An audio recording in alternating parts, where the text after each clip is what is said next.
ክብር ለኢየሱስ ይሁን። ክብር ለአምላካችን ይሁን። ክብር ለገናናው ይሁንለት። ኢየሱስ ክርስቶስ ጌታ ነው። ስሙ ብሩክ ይሁን።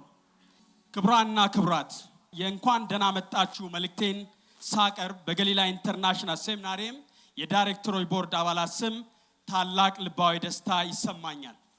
የ2018 ዓመተ ምህረት የተማሪዎች የምረቃ ስነ ስርዓትና የ11ኛ ዓመት የሴሚናሪው ምስረታ መታሰቢያ ክብረ በዓል ስናከብር በሴሚናሪው ታሪክ ውስጥ ጉልህ ስፍራ የሚሰጠው ድርብ ክብረ በዓላችን ነው።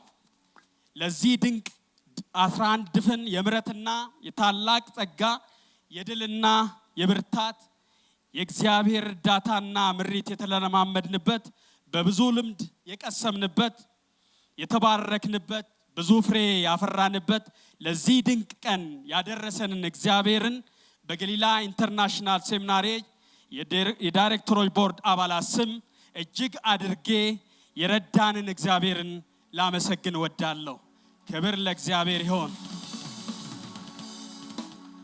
እንደሚታወቀው ሴሚናሪ ኮሌጃችን ለተቀበለው ራዕይ በታማኝነት በማገልገል ተማሪዎችን ለታላቁ ተልእኮ የተዘጋጁ እንዲሆን በማብቃት ለቤተ ክርስቲያን ለሀገራችን አልፎም ለዓለም የሚጠቅሙ ብዙ ተማሪዎችን በማፍራት ላለፉት 11 ዓመታት በትጋት እያገለገለ ያለ ክርስቲያናዊ ተቋም መሆኑ ይታወቃል። ግባችን ተማሪዎች በተማሩበት የትምህርት መስክ ተሰማርተው ክርስቲያናዊ አውዱን በጠበቀ መልኩ በማንኛውም መልካም ስራ ላይ በንቃት በመሳተፍ እንዲሁም በጎ ተጽዕኖ በማምጣት በተለያዩ ቤተ እምነቶች በማህበረሰባችን እና በሀገራችን የእድገት ጉዞ ላይ የሚጠበቅባቸውን በማበርከት በቅንነት በታማኝነት ሲያገለግሉ ማየት ትልቁ ስኬታችን ነው። ክቡራንና ክቡራት ሴሚናሪ ኮሌጃችን ትምህርት መንፈሳዊነት ከሌለው የአእምሮ እድገት ብቻ ነው ሆኖ ይቀራል ብሎ ስለሚያምን መንፈሳዊ ነክ የሆኑ ትምህርቶችን ማለትም ስነ መለኮት ትምህርቶች ተማሪዎች ሊማሩ እንደሚገባ በጽኑ ያምናል። በተጨማሪም የተማሩትን ትምህርት በመልካምና በተለወጠው አእምሮ ወደ ተግባር ካልተለወጠ ደግሞ በማህበረሰብ ላይ አዎንታዊ ውጤት ሊያመጣ አይችልም። ውድ የዕለቱ ታዳሚዎች ብዙ ሰዎች ለውጥ ፈላጊ ናቸው፣ ነገር ግን ለለውጥ ዝግጁ አይደሉም። በመሆኑም በለውጥ ሂደት ውስጥ ሳያልፉ ይቀራሉ። በመሰረቱ ለውጥ ዝግጅትነትና ቆራጥነትን ይፈልጋል።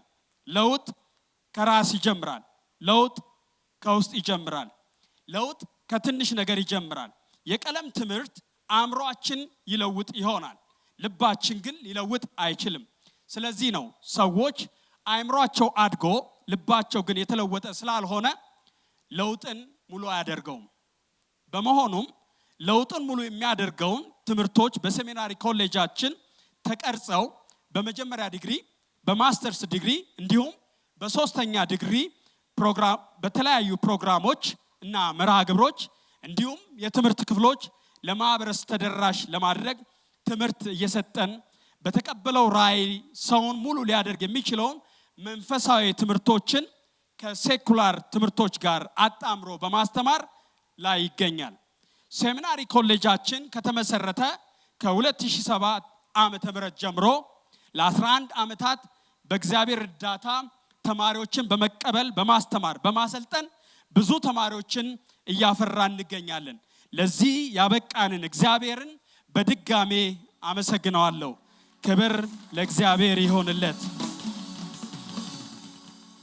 11 ዓመታት ለኛ የእግዚአብሔር እርዳታን በስፋት ያየንበት፣ በስራው የተገረምንበት፣ መሰረት የጣልንበት፣ በብዙ ስጦታዎቻችን እርምት የወሰድንበት፣ ልምድ ያካበትንበት፣ ከብዙ አጋር ድርጅቶች ጋር አብሮ የመስራት የወንድማማቾችን ህብረት ያዳበርንበት በመሆኑ እጅግ ኩራት ይሰማናል። እነዚህም ወርቃማ ዓመታት ሲጠቀለል እግዚአብሔር የረዳን የድል የጸጋ ዓመታት አድርገን እንቆጥራቸዋለን። ክብር ለእግዚአብሔር ይሁንለት። ክቡራንና ክቡራት በቀጣይ እስካሁን ያስጓዘን የረዳን እግዚአብሔርን በማመን ቅዱስ መጽሐፋችን እንደሚነግረን በአንደኛ ሳሙኤል ምዕራፍ 7:12 ላይ ሳሙኤል አንድ ድንጋይን ወስዶ በምጽዋ በሼን መካከል አኖረው፣ ስሙንም እስካሁን ድረስ እግዚአብሔር ረድቶናል ሲል አቤኔዘር ብሎ ጠራው እንደሚል ቅዱስ መጽሐፋችን ወደፊትም እንደሚረዳን በማመን በሴሚናሪው የበላይ ጠባቂ ቦርድና በማኔጅመንቱ ለወደፊት ከታቀዱ ዕቅዶች እንዲሁም ከተጀመሩ በማስቀጠል አኳያ የሚከተሉት ይገኙበታል። አንደኛ፣ የተጀመሩና አዳዲስ የማህበረሰብ ልማት ስራዎች በጥራትና በስፋት ማስቀጠል። ሁለተኛ፣ የወንጌል አርበኞችን አባቶችን የማክበር ፕሮጀክትን በተመለከተ በማጠናከር ማስቀጠል። ሶስተኛ፣ የትምህርት ቤቱን የምርምር ክፍል የተማሪዎች ቤተ መጻሕፍት በበለጠ ከማጠናከር አኳያ። አራተኛ፣ የወንጌል ማህበርተኛ ስራና የሚሽን ስራን ማስቀጠልና ማጠናከር። አምስተኛ፣ በፕሬዝዳንት ጽሕፈት ቤት በኩል የተጀመረው ዓለም አቀፋዊና ሀገራዊ አጋር ስራዎችን በተመለከተ በስፋት ማስቀጠል። ስድስተኛ፣ የሴሚናሪው የራሱን ህንፃ ግንባታ ማስጀመርና ማስፈጸምን በተመለከተ። ሰባተኛ፣ አረጋውያን ፕሮጀክት ህንፃ ግንባታን በተመለከተ።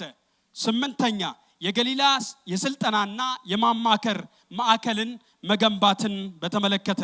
ዘጠነኛ፣ ትምህርት ለሁሉም ሁሉም በትምህርት ይታቀፍ ፕሮጀክትን በቀጣይነት በስፋት ማስፋፋት። አስረኛ፣ የገሊላ ክርስቲያን ምሩቃን ተማሪዎች ባለሙያዎች ህብረትን ማደራጀት። 11ኛ፣ የነገ ሀገር ተረካቢ ወጣቶችና ህፃናት እንዲሁም ሴቶች ላይ የአቅም ግንባታና ሁለንተናዊ አገልግሎት ላይ መስራት እንዲሁም ሌሎችን። ይህ ከላይ ለአብነት ያነሳናቸው በማኔጅመንቱ በእቅድ ላይ ያሉ እንዲሁም በስራ ላይ ያሉ ስራዎች በሙሉ ርብርብ የሚሹ በመሆናቸው በዚህ ሰናይ ስራ ላይ በዚሁ አጋጣሚ በሴሚናሪው ራዕይ ጋር ለመቆም የምትፈልጉ ደጋግ አጋር መንግስታዊና መንግስታዊ ያልሆኑ ተቋማት፣ ዓለም አቀፋዊ ድርጅቶች፣ የፋይናንስ ተቋማት እንዲሁም ውድ እንቁ ተመራቂ ተማሪዎች፣ የተመራቂ ቤተሰቦች ከጎናችን እንድትቆሙ ጥሬን በቦርድ አባላት ስም አስተላልፋለሁ። ውድ የዛሬ የትኩረት አቅጣጫ የሆናችሁ የዕለቱ ተመራቂዎች፣ ውድ ተመራቂዎች እንኳን በድጋሜ ለዚህ ቀን እግዚአብሔር አደረሳችሁ። 3 እና 4 ዓመታት በጉጉት ስትጠብቋት የነበረችው የምረቃ ቀን የልፋታችሁ መቋጫ ላይ በመድረሳችሁ እንኳን ደስ አላችሁ። ለተመራቂዎች አጨብጭቡ። ክብር ለኢየሱስ ይሁን። በሴሚናሪ ቆይታችሁ ብዙ ቀስማችኋል፣ ታጥቃችኋል፣ ብዙም አትርፋችኋል። በሴሚናሪ ውስጥ በነበራችሁ ቆይታ በስነ መለኮት፣ በስነ አስተዳደር፣ በአገልግሎትና በመሪነት በንድፈ ሐሳብ ደረጃ ከፍተኛ ዕውቀት እንዳካበታችሁ ይታወቃል። ከዚህም የተነሳ ባካበታችሁ ዕውቀትና መረዳት ራሳችሁንና ዘመናችሁን የመረመራችሁበትና የፈተናችሁበት የተሻለውን መልካሙን የያዛችሁበት ክፉን ያራገፋችሁበት እንደሆነ እሙን ነው።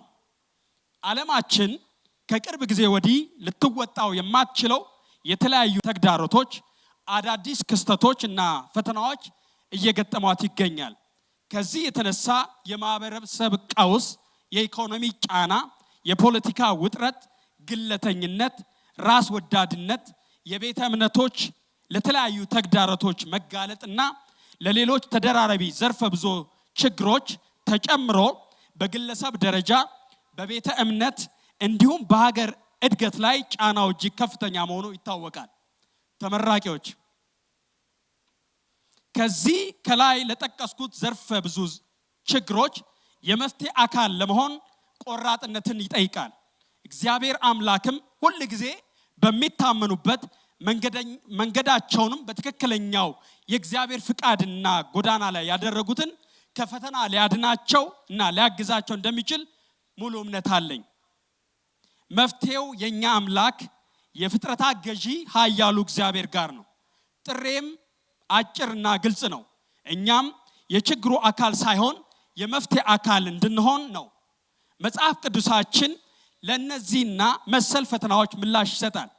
በትንቢተ ሚክያስ ምዕራፍ 6:8 ላይ ሰው ሆይ መልካሙን ነግሮሃል፣ እግዚአብሔር ካንተ ዘንድ የሚሻው ምንድነው?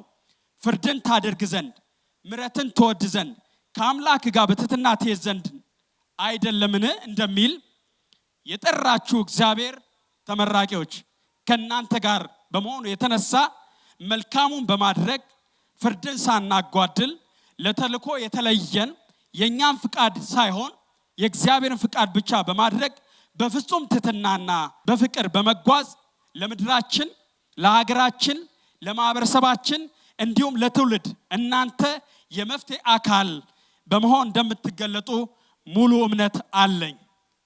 ውድ የዛሬ ተመራቂ ተማሪዎች እግዚአብሔር በተቀበላችሁ ጸጋና ጥሪ ላይ በመሳተፍ የሴሚናሪው የማያሳፍር አምባሳደር ለቤተ ክርስቲያንና ለሀገር ደግሞ በረከት እንደምትሆኑ ሙሉ እምነት አለኝ።